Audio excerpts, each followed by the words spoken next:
নমস্কার, আমি সুমন্ত শর্মা আরও একবার আপনাদের সামনে হাজির হয়েছি elearnmarkets.com ভিডিও চ্যানেল শিক্ষণী সিরিজ নিয়ে।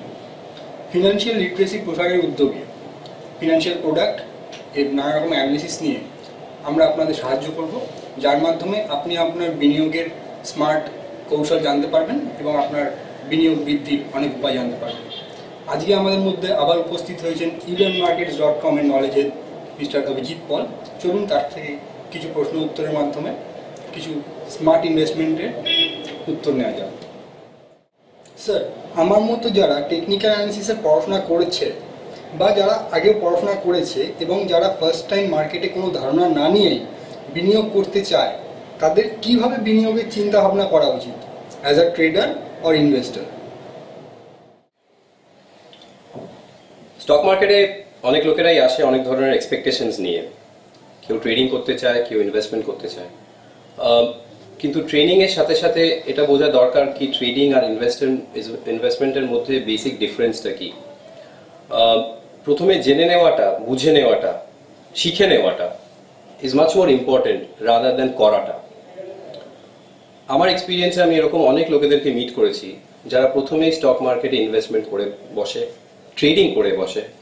যতক্ষণ প্রফিট হয় ততক্ষণ সবকিছু ঠিক আছে, কিন্তু যখন লস হতে শুরু হয় তখন তারা প্রশ্ন করে, তখন তারা শিখতে চায়, তখন তারা জানতে চায়। আমি আপনাকে একটা উদাহরণ দিচ্ছি। আপনি যদি কালকে একটা নতুন গাড়ি কেনেন এবং আপনি গাড়ি চালাতে জানেন না, আপনি গাড়িটাকে নিয়ে বেরিয়ে যাবেন? নিশ্চয়ই না। আপনি কোথাও যাবেন, শিখবেন কি করে গাড়ি চালাতে হয়। তারপরে প্রথম দিন যখন আপনি গাড়ি নিয়ে বেরোবেন, আপনি কি খুব স্মুথলি কনফিডেন্টলি গাড়ি চালাবেন? না তো। প্রথম দিন আপনার হাত একটু কাঁপবে, আপনার গিয়ার চেঞ্জ হতে একটু অসুবিধা হবে, কিন্তু উইথ এক্সপিরিয়েন্স আপনার কনফিডেন্সটা বাড়তে থাকবে। ট্রেডিং কিন্তু খুব একটা এর থেকে ডিফারেন্ট নয়। প্রথমে একটু শিখুন, একটু জানুন, বেশি জানার চেষ্টা করবেন না, কারণ ট্রেডিং বা ইনভেস্টমেন্টের সাকসেস অনেক যা জানার সাথে কোরিলেটেড নয়। তারপরে প্র্যাকটিস করতে শুরু করুন। আপনি ট্রেডিংও করতে পারেন, আপনি ইনভেস্টমেন্টও করতে পারেন। যদি আপনি শর্ট টার্ম প্রাইস দেখে, প্রাইস ফ্লাকচুয়েশনের থ্রু দিয়ে আপনি প্রফিট কামাতে চান, ইটস মোর অ্যাবাউট স্পেকুলেশন, তাহলে সেটা ট্রেডিং। বা আপনি যদি কোম্পানি অ্যানালিসিস করতে চান এবং কোম্পানির গ্রোথের সাথে আপনি গ্রো করতে চান, that is more about investment. Trading short term, few seconds থেকে শুরু করে কিছু দিনের হতে পারে। ইনভেস্টমেন্ট রিলেটিভলি লং টার্ম, কয়েক মাস থেকে কয়েক বছরের হতে পারে। So most important thing is get yourself trained first and then starts the practice. Sir, আপনার কথা শুনে অনেকেই নতুন ইনভেস্টমেন্টের জন্য অনুপ্রাণিত হবে। আমি এখন এটা জানতে চাই যে কত ধরনের উপায় আছে ইনভেস্টমেন্টের, যার মাধ্যমে একজন নতুন বিনিয়োগকারী সিকিউরলি ইকুইটিতে ইনভেস্ট করতে পারে। স্টক মার্কেটে বা ইকুইটি মার্কেটে ইনভেস্ট বা ট্রেডিং করার মেইনলি 3 রকম উপায় আছে। Number 1, direct equity. আপনি যে কোনো ব্রোকারের কাছে একটা অ্যাকাউন্ট খুলে পয়সা জমা দিয়ে ব্যাংকে ডিরেক্ট কোনো শেয়ারসের বা কোম্পানির শেয়ার কিনতে পারেন। ইফ ইউ ডু দ্যাট, আপনি পার্ট ওনার হবেন সেই company. You will be eligible for corporate actions like bonus, split, dividend etcetera. দ্বিতীয় উপায় আছে যে আপনার হয়তো আপনার নিজের ব্যবসা লাইনে বা বিজনেস লাইনে you are very busy and আপনার অত সময় নেই স্টক মার্কেটকে টাইম দেওয়ার বা রিসার্চ করার। Then you can give it to the professionals, যাদের ব্রেড অ্যান্ড বাটারই হচ্ছে স্টক মার্কেটে ট্রেড ইনভেস্টমেন্ট। সেখানে 2টো উপায় আছে। 1 নম্বর হচ্ছে মিউচুয়াল ফান্ডস এবং 2 নম্বর হচ্ছে portfolio management services. Mutual fund এবং পিএমএস এর মধ্যে মেইন ডিফারেন্সটা হচ্ছে যে in terms of the size, মতলব আপনি যদি পোর্টফোলিও ম্যানেজমেন্ট সার্ভিসে দিতে চান, there is a minimum ticket size যেটা কয়েক লক্ষ টাকায় যায়। But at a retail level আপনি যদি 1000 টাকা ইনভেস্ট করতে চান, then mutual fund is the best option. Sir, আপনার কথা শুনে আমরা mutual fund, PMS, direct buy share প্রভৃতির কথা জানতে পারলাম, কিন্তু অ্যাট এ টাইম যারা বেশি ইনভেস্ট করতে পারবে না কিন্তু অপেক্ষাকৃত সিকিউরলি ম্যানারে ক্যাপিটাল অ্যাপ্রিসিয়েশন করতে চায়, তারা কোন পদ্ধতি অনুসরণ করবে? ফার্স্ট থিংস ফার্স্ট, সিকিউর ম্যানারে তো ক্যাপিটাল অ্যাপ্রিসিয়েশন মার্কেটে করাটা একটু ডিফিকাল্ট।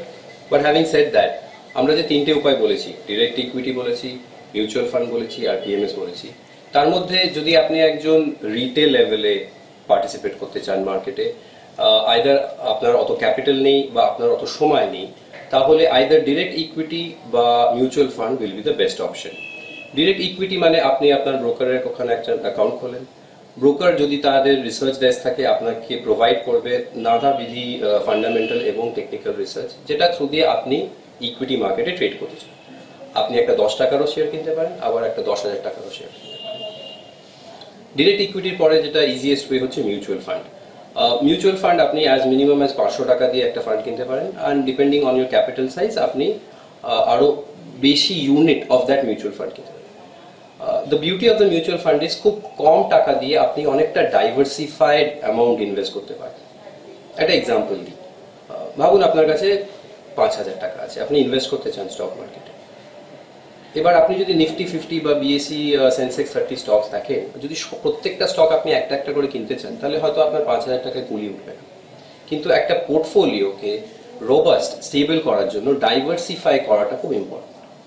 ডাইভার্সিফাই কথাটার মানে হচ্ছে যে আপনার কাছে 10টা বা 20টা স্টকস আছে বিভিন্ন সেক্টরে, সো দ্যাট যখন মার্কেট পড়ছে বা উঠছে আপনার ইকুইটি গ্রোথটা মাচ মোর স্টেবল হচ্ছে। Mutual fund is the way যেখানে আপনাকে এই ডাইভার্সিফিকেশনটা অ্যাজ মিনিমাম 500 টাকাও দিতে পারে। আপনি ভাবুন একটা ইন্ডেক্স ফান্ড কিনলে আপনার 500 টাকা কিন্তু প্রতি 50টা স্টকে যাবে, যেটা আপনি ডিরেক্ট ইকুইটিতে করতে পারবেন না। থার্ড অপশনটা একটু এক্সপেন্সিভ, যেটা হচ্ছে পোর্টফোলিও ম্যানেজমেন্ট সার্ভিস, কারণ পিএমএস এর মিনিমাম টিকিট সাইজ ইন্ডিয়াতে এখন 25 লক্ষ টাকা। তো একজন রিটেল লেভেলে যার আইদার ক্যাপিটাল বা টাইমের কোনো কনস্ট্রেন্ট আছে, direct equity and or mutual fund are the best option. Sir, আগের উত্তরেই আপনি অনলাইন ও অফলাইন ট্রেডিং এর উল্লেখ করেছেন। এই অনলাইন ও অফলাইন ট্রেডিং নিয়ে অনেকেরই ডাউট থাকতে পারে, যদি একটু ধারণা দেন খুব ভালো হয়। এবার ডিরেক্ট ইকুইটিতে স্টক মার্কেটে ট্রেড করার দু রকম পদ্ধতি আছে, অফলাইন এবং অনলাইন। অনলাইনটা আজকাল খুব চলছে, আমরা যেটা জানি যে থ্রু ইন্টারনেট আপনি বাড়িতে বসে আপনার ডেস্কটপ, ল্যাপটপ, ইভেন মোবাইল ফোনের থ্রু দিয়ে স্টক মার্কেটে ট্রেড বা ইনভেস্ট করতে পারেন। কয়েক বছর আগে কিন্তু এটা সম্ভব ছিল না। কয়েক বছর আগে আমরা ব্রোকারদের ফোন করে ট্রেড করতাম, যেটা ছিল অফলাইন মোড। আপনি যে কোনো মার্কেটে যদি ইনভেস্ট বা ট্রেড করতে চান, প্রথম স্টেপ যেটা আপনার প্রয়োজন সেটা হচ্ছে একজন ব্রোকারকে অ্যাপ্রোচ করে একটা ট্রেডিং অ্যাকাউন্ট খোলা, একটা ডিম্যাট অ্যাকাউন্ট খোলা, এবং এই দুটি অ্যাকাউন্ট আপনার ব্যাংক অ্যাকাউন্টের সাথে লিঙ্ক হয়ে যাবে। এবার যখন আপনি প্রথম নিজের ট্রেডটা করবেন, অফলাইন মোডে আপনাকে ব্রোকারকে হয়তো ফোন করতে হবে বা আপনি নিজে হয়তো ব্রোকারের অফিসে বসে থাকতে পারেন। আগেকার দিনে এরকমও হতো যে ব্রোকারের অফিসে অনেকটা জায়গা রাখতো যেখানে ইনভেস্টাররা এসে, ট্রেডাররা এসে বসতো, মার্কেট ট্র্যাক করতো, আর ওখানে বসেই ব্রোকারের অফিসে বসেই ট্রেডিং করতেন।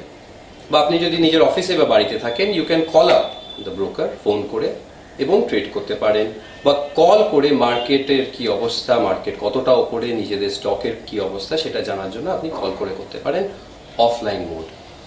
আজকাল কিন্তু বেশিরভাগই ব্রোকাররা অনলাইন মোডটা অনেকটা প্রেফার করে, আর ইনভেস্টাররাও অনেকটাই অনলাইন হলে বেটার হয়, কারণ ওরা নিজেরাই নিজেদের ইনভেস্টমেন্ট আর ট্রেডিং এর সাথে লিঙ্কড পায়। ভাবুন আপনি আপনার নিজের ট্রেড করছেন, আপনি আপনার নিজের প্রথম স্টক কিনছেন, যদি আপনি সেই ট্রেডটা আপনি নিজে করেন, নিজে সফটওয়্যার ওপেন করে প্রাইস দেখে একটু মার্কেটের আপ অ্যান্ড ডাউন দেখে যখন ট্রেড করেন, emotionally you are much more attached to the trade. Online desktop, আপনার ল্যাপটপ বা মোবাইলের থ্রু দিয়েও করা যায়। আপনি রিয়েল টাইম মার্কেট ট্র্যাকস করতে পারেন, আপনি রিয়েল টাইম নিজের পোর্টফোলিও ট্র্যাক করতে পারেন। খালি একটা জিনিস খেয়াল রাখতে হবে, that you should have a pretty good bandwidth internet connection, যাতে আপনাকে আপনার যে মার্কেট ডেটাটা আছে সেটা ফ্রি ফ্লো থাকে। আশা করি আমাদের ভিডিও সিরিজ শিক্ষণী আপনাদের অনেক উপকারে লাগছে। আগামী দিনে অনেক অন্য প্রশ্ন উত্তরের পর্ব নিয়ে আপনাদের সামনে হাজির হব। ধন্যবাদ।